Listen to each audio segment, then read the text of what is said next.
আসসালামু আলাইকুম প্রিয় এইচএসসি 2026 সালের পরীক্ষার্থীরা। এইচএসসি 26 টেস্ট পরীক্ষা আবারও স্থগিত করা হয়েছে। দ্বিতীয়বারের মতো এরকম হলো, আবারও স্থগিত করা হয়েছে। আমার এই কথাটা শোনার পর একটা রাগ তৈরি হচ্ছে না? টেস্ট পরীক্ষা নিয়ে কি একটা নাটক শুরু হয়ে গেছে। রাগ হওয়াটা স্বাভাবিক। এখন আমাকে প্রশ্ন করতে পারো, ভাইয়া তাহলে সকালবেলা একটা ভিডিও আপলোড করলেন যেখানে আপনি আমাদেরকে বলেছিলেন যে টেস্ট পরীক্ষার রেজাল্ট প্রকাশের যে সময়সীমাটা সেটা পিছানো হয়েছে এবং ফর্ম ফিল আপের ডেটটা পিছানো হয়েছে।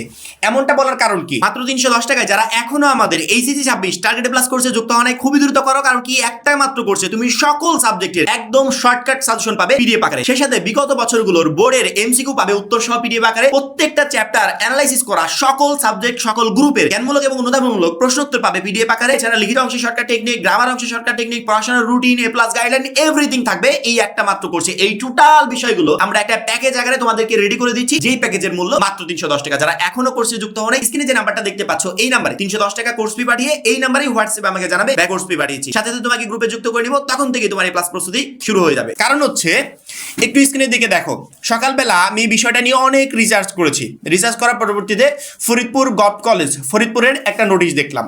এখানে ফরিদপুর গভ কলেজ বলেছে দ্বাদশ শ্রেণীর নির্বাচনী পরীক্ষা 8 জানুয়ারি থেকে এবং একাদশ শ্রেণীর অর্ধবার্ষিক পরীক্ষা 12 জানুয়ারি থেকে রুটিন অনুযায়ী অনুষ্ঠিত হবে।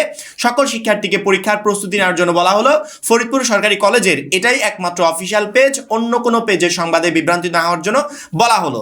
এই নোটিশটা 59 মিনিট আগে ফরিদপুর গভ কলেজ প্রকাশ করেছে। ফরিদপুর গভ কলেজ ফরিদপুরেই পাশে আরেকটা কলেজ, সেই কলেজের নাম হচ্ছে সরকারি ইয়াসিন কলেজ ফরিদপুর। সরকারি ইয়াসিন কলেজ আবার বলেছে সংশ্লিষ্ট সকলকে জানানো যাচ্ছে যে মাধ্যমিক উচ্চ শিক্ষা বিভাগ শিক্ষা মন্ত্রণালয়ের 30/12/2025 খ্রিস্টাব্দ তারিখের স্মারক নং এবং মাধ্যমিক ও উচ্চ মাধ্যমিক শিক্ষা বোর্ড ঢাকায়ের 4/1/2026 তারিখের পত্র নঙের পরিপত্র অনুযায়ী 2024-25 শিক্ষাবর্ষে দ্বাদশ শ্রেণী নির্বাচনী পরীক্ষা 2026 স্থগিত করা হলো। স্থগিত পরীক্ষার সময়সূচি পরবর্তীতে জানানো হবে।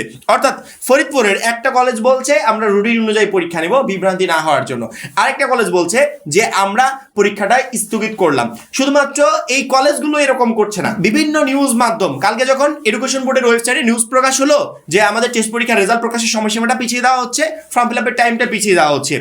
এই নোটিশে কোনো জায়গায় ক্লিয়ার করে বলা হয় নাই যে টেস্ট পরীক্ষাটা স্থগিত করা হচ্ছে। শুধুমাত্র বলা হয়েছে ফেব্রুয়ারি মাস থেকে শুরু হয়ে রেজাল্ট প্রকাশ হবে অমুক একটা তারিখে। কিন্তু যে সকল প্রতিষ্ঠান অলরেডি 2 থেকে 3টা পরীক্ষা কমপ্লিট করে ফেলেছে, যে সকল প্রতিষ্ঠান পরীক্ষার জন্য টোটালি সবকিছু প্রস্তুত করেছে, 2 দিন পর থেকে পরীক্ষাটা স্টার্ট করবে, তারা কি করবে? যারা 2-3টা পরীক্ষা নিয়ে ফেলেছে তারা কি করবে?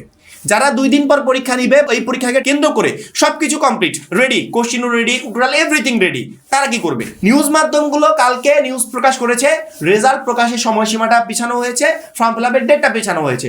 ওই একই নিউজ মাধ্যম আবার আজকে সকালের দিকে নিউজ প্রকাশ করছে যে টেস্ট পরীক্ষাটাকে স্থগিত করা হয়েছে। টোটালি বাংলাদেশের যত শিক্ষার্থী আছে, যত শিক্ষক আছে, যত প্রতিষ্ঠান আছে, টোটালি সবাই বিভ্রান্তিত। প্রত্যেকেই বলছে যে টেস্ট পরীক্ষা আমাদের কলেজে স্থগিত, অন্য কলেজে চলছে, আমাদের স্যাররা তো আমাদেরকে ছুটি দেয়। আবার অনেকে বলছে 2-3টা পরীক্ষা হয়ে গেছে, এখন আবার স্থগিত হয় কেমনে, বাদ বাকি পরীক্ষাগুলো আবার কবে দিব? এমন একটা বিভ্রান্তি তৈরি হয়েছে। আমার মনে হয় শিক্ষা বোর্ডের এখানে একটু কিঞ্চিত সমাধান করা উচিত ছিল। যে নোটিশটা তারা প্রকাশ করেছে, ওই নোটিশে আমি নিজেও বুঝতে পারি নাই যে ওই নোটিশের ভিতর পরীক্ষা স্থগিতের কথা বলা হয়েছে। ওই একই ইনফরমেশন এত ঘুরিয়ে পেঁচিয়ে বেকাতারা করে দেওয়ার তো কোনো প্রয়োজন ছিল না। একটা নাটক রেডি হয়েছে টেস্ট পরীক্ষা নিয়ে, যেই নাটকের আমরা আই থিঙ্ক 3 থেকে 4 নাম্বার পর্বতে এখন আছি।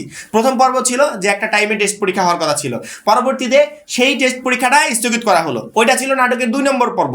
পরবর্তীতে আবারও ডেট দেওয়া হলো, ওইটা ছিল 3 নম্বর পর্ব, আজকে আবার স্থগিত, এটা হলো 4 নম্বর পর্ব। এই নাটকের কয়েকটা পর্বের মাধ্যমে এটা একটা মহানাটকে তৈরি হয়েছে, যেখানে শিক্ষার্থীরা প্রত্যেকটা শিক্ষার্থী বিরক্ত। সরকারি ইয়াসিন কলেজে নোটিশটা প্রকাশ করেছে, সেই নোটিশের পাশে শিক্ষার্থীদের কমেন্ট কি জানো? কমেন্ট করেছে শিক্ষার্থীরা। একজন বলছে স্যাররা যে নাটক শুরু করেছে বুঝি না, একজন বলতেছে আমার প্রচন্ড পরিমাণে রাগ হচ্ছে, আরেকজন লাস্টে বলতেছে ধুরু আমি আর এক্সামই দিব না। শিক্ষার্থীদের মাঝে এমন একটা বিভ্রান্তি তৈরি হয়েছে। পড়াশোনার যে একটা স্পিড ছিল, সামনে পরীক্ষাকে টার্গেট করে যে একটা গতি ছিল, সবকিছুই ঠিকঠাক ছিল। এখন হঠাৎ করে স্থগিতের কারণে সেই গতিটা থেমে যাবে, অনেক শিক্ষার্থীর মন মাইন্ড টোটালি নষ্ট হয়ে যাবে। আমার মনে হয় শিক্ষা বোর্ড যদি একটা ক্লিয়ার নোটিশ প্রকাশ করে দিত যে আমরা এই কারণে টেস্ট পরীক্ষাটাকে আপাতত স্থগিত করছি, ফেব্রুয়ারি মাস থেকে শুরু হবে, সমাধান হয়ে যেত, কিন্তু তারা প্রকাশ করবে না। ওই যে বললাম না যে একটা মহানাটক শুরু হয়েছে, তোমরা হচ্ছে সেই নাটকের প্লেয়ার আর আমরা হচ্ছে সবাই দর্শক। শিক্ষা বোর্ড যখন যেটা রুলস পাবলিশ করবে ওটাই প্রত্যেককে মেনে নিতে হবে, কিন্তু এর কারণ আমরা কোনো কিছুই জানি না। এই বিষয়টা নিয়ে শুধুমাত্র আমি না বা টিচাররা না, টোটাল বাংলাদেশে একটা বিভ্রান্তিতে আছে। আমার মনে হয় আজকের এই ভিডিওটার মাধ্যমে প্রত্যেকে যারা বিভ্রান্তিতে ছিল বা এখন পর্যন্ত আছে তাদের বিভ্রান্তিগুলো দূর করতে পেরেছি। শিক্ষা বোর্ড চাচ্ছে ফেব্রুয়ারি মাস থেকে যেন পরীক্ষাটা শুরু হয়। এখন যদি কোনো কলেজ কর্তৃপক্ষ এই নোটিশটা না মেনে তারা তাদের পরীক্ষার কার্যক্রম চলমান রাখে, এটা কলেজের ব্যক্তিগত সিদ্ধান্ত। কারণ কি অনেক কলেজ অলরেডি 2-3টা পরীক্ষা নিয়ে ফেলেছে, অনেক কলেজ কর্তৃপক্ষ 1-2 দিন পরে পরীক্ষা নিবে, সকল প্রস্তুতি সম্পন্ন করে ফেলেছে। এটা কলেজের নিজেদের সিদ্ধান্ত, তারা চাইলে পরীক্ষা নিবে, না চাইলে নিবে না। শিক্ষা বোর্ড যে নোটিশ প্রকাশ করেছে, এই নোটিশের মাধ্যমে তারা বুঝিয়েছে যে আমরা আপাতত টেস্ট পরীক্ষাটাকে স্থগিত চাচ্ছি, ফেব্রুয়ারি মাস থেকে যেন শুরু হয়। এবং তারা যে নোটিশটা প্রকাশ করেছে, এই নোটিশে যেমন অন্যান্য সবাই বিভ্রান্তিত, আমি নিজেও বিভ্রান্তিত। এইটার মাধ্যমে আমি তোমাদের এই আপডেট দিচ্ছি না যে শিক্ষা বোর্ড এখানে বলেছে। আমি শিক্ষা বোর্ডের এই কাহিনীটা বুঝতে পারলাম। শিক্ষা বোর্ড ছুটির তালিকা নিয়ে একটা নোটিশ প্রকাশ করেছে, যেই নোটিশের একেবারে লাস্টের দিকে স্ক্রিনে দেখতে পাচ্ছ, এখানে বলা হয়েছে যে টেস্ট পরীক্ষাটা শুরু হবে ফেব্রুয়ারি মাস থেকে শুরু, এখানে ক্লিয়ারলি বলা হয়েছে।